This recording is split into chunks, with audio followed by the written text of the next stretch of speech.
آپ اس چیز کو دیکھیں نا کہ جس طرح کا مائنڈ سیٹ ہے ٹرمپ کا, اس طرح کے لوگ ملکوں کو اٹھاتے ہیں یا گراتے ہیں.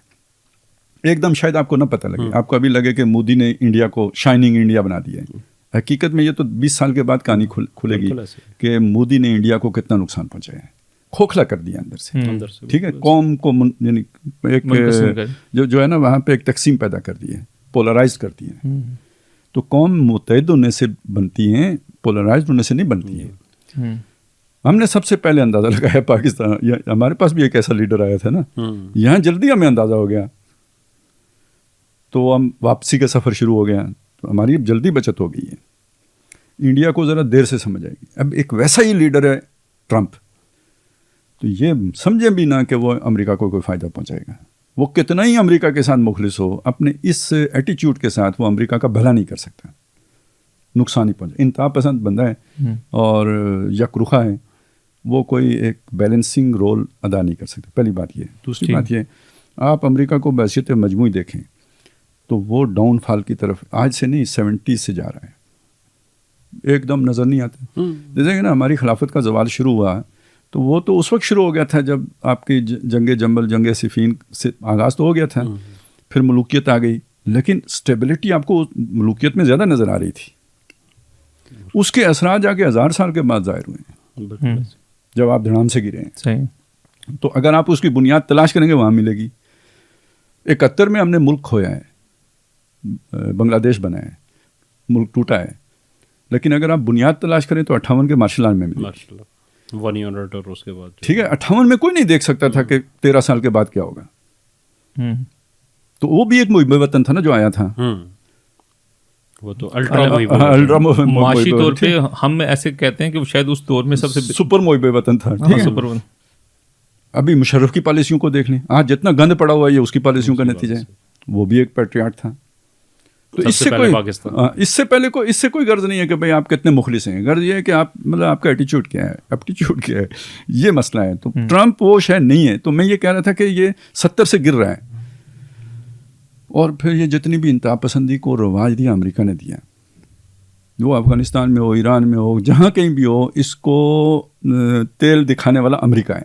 وہ محمد بن سلمان صاحب نے تو اپنے انٹرویو میں کہہ بھی دیا تھا کہ ہمیں وابیزم پھیلانے کے لیے جو ہے نا امریکہ نے وہ ٹھیک ہے. یہ چیزیں کبھی ڈی کلاسیفائڈ ہوں گی, پتہ لگ جائے گا. یہ ان کی اسٹریٹجی کا حصہ تھا کہ اسلام کو انتہا پسندی کے ساتھ جوڑنا ہے اور اس کے ذریعے سے پھر پروپیگنڈا کا. وہ آج جو کہتے ہیں نا ریڈیکل اسلامک ٹیررزم جو ہر جگہ پہ کہہ رہا ہوتا ہے, تو یہ اصل میں آپ نے پہلے یہ سکھایا نا ہمیں. ٹھیک ہے, جب ہم ہو گئے تو پھر آپ کہتے ہو آپ یہ ہو گئے ہو, وگرنہ ہماری کتاب تو یہ نہیں سکھاتی. اچھا, اب یہ اس سارے کے نتیجے میں امریکہ کمزور ہی ہوا ہے, اور اس کا مظہر ہے کہ $33 ٹریلین کا وہ مقروض ہو گیا. یہ ٹرمپ نے تو نہیں کیا نا, یہ اس ساری پالیسی کے نتیجے میں ہوا. سب سے بڑا قرضہ چائنا کا. اب آ جائیں اس یہاں پہ, یعنی ایک موٹی سی بات سمجھیں, ایک کوئی بھی باڈی ہے نا, فزیکل باڈی جو سیدھی کھڑی ہے, بیلنسڈ کھڑی ہے, اس کا وہ بیلنسڈ قائم رکھنے کے لیے ایک انگلی بھی کافی ہوگی. مطلب وہ ٹلٹ کرے نا کسی بھی طرح, آپ نے ذرا سی انگلی رکھ دی نا تو وہ بیلنس رہے گی. لیکن ایک دفعہ وہ کسی سائڈ پہ جھکنا شروع ہو جائے اور 45 اینگل کراس کر جائے, اب اسے سنبھالنا ناممکنات میں سے ہوتے ہیں. میرے حساب میں امریکہ کو سنبھالنا اب ممکن نہیں رہا ہے, اور جو جتنا زور لگائے گا سنبھالنے کا وہ اتنا ہی زیادہ اس سپیڈ میں اضافہ کرے گا. تو مجھے تو یہ جو بھی ڈیپ اسٹیٹ کی یہ والی کارروائی لگتی ہے نا, یہ امریکہ کے مفاد میں نہیں لگتی. یہ ڈسٹرکشن آف امریکہ پروجیکٹ ہے, جیسے کہ ہم کہتے تھے پاکستان کے ڈسٹرکشن کا پروجیکٹ ہے. یعنی وہ آپ کا جو جملہ امریکہ لپیٹو پروگرام شروع ہو گیا, امریکہ لپیٹو پروگرام ہے, بالکل ہے, اور اس کے ساتھ لپٹے گا یورپ بھی. ہاں ظاہر سی بات ہے. اچھا, ٹرمپ نے یہ بھی اعلان کیا نیٹو سے نکلے. یہ جو دنیا بدل رہی ہے نا, یہ اس کے تقاضے ہیں کہ ایک اسٹرکچر آپ نے ڈسٹرائے کرنا ہے, وہ جو اسٹیبلشمنٹ کا اسٹرکچر ہے. اس لیے میں کہتا ہوں یہ اسٹرکچر ورسز ڈیپ اسٹیٹ کارروائی ہے. پاکستان میں بھی اسٹرکچر کھڑا ہوا ڈیپ اسٹیٹ کے اگینسٹ.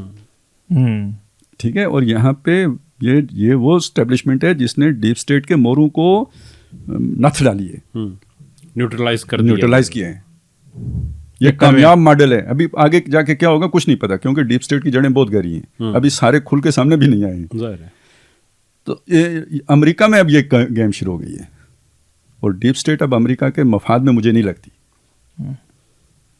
اچھا، ڈیپ اسٹیٹ کی سب سے زیادہ گہری جڑیں امریکہ میں ہی ہیں. امریکہ میں جڑیں دیکھیں وہ ایک الگ چیز ہے، مرکز کہیں اور ہے.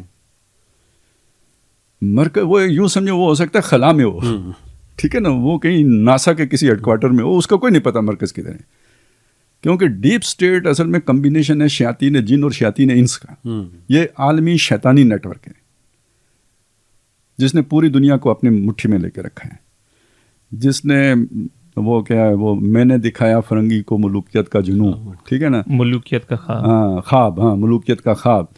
اور وہ کیا ہے کہ میں نے توڑا نہیں، وہ کیا ہے، مسجد و دیر و کلیسا کا فسون، ٹھیک ہے. کون کر سکتا ہے اس آتش سوزا کو سرد، جس کے ہنگاموں میں ہو ابلیس کا سوزے دروں.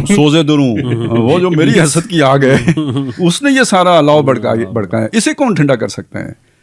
اور میں نے منمو کو دیا سرمایہ داری کا جنون، یہ وہ سرمایہ داری کا جنون ہے. میں نے ناداروں کو سکھلایا سبق تقدیر کا. ہم تو تقدیر کا سبق پڑھ کے ٹھیک ہے بھائی، جو دنیا میں جو اللہ تیری مرضی ہے اس پہ میں راضی ہیں.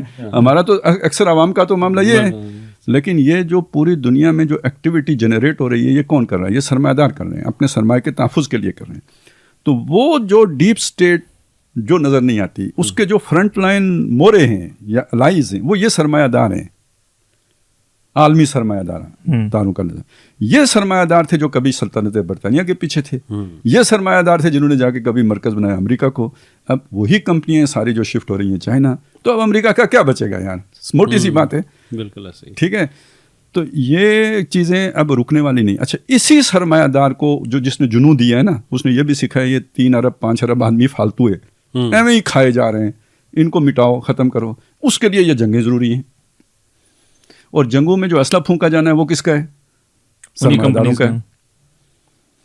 تو جو آپ کے سٹرکچرز ہیں نا جتنے بھی ہیں وہ کمزور ہوں گے، سٹرکچرز کمزور ہوں گے، سٹرکچرز مقروض ہوں گے، سٹرکچرز گریں گے، اور ان کی جگہ پہ عالمی نظام حکومت تب جا کے قائم ہوگا نا. دیکھیں اس وقت گلوبل ولیج ہے، گلوبل ولیج کا تقاضا یہ عالمی حکومت. عالمی حکومت کے رستے میں رکاوٹ اس وقت نیشن سٹیٹس ہیں. نیشن اسٹیٹ صحیح. تو اس کو توڑنا ہے نا اس سارے سٹرکچر کو. تو یہ وہ پروجیکٹ ہے جو لانچ کر دیا گیا.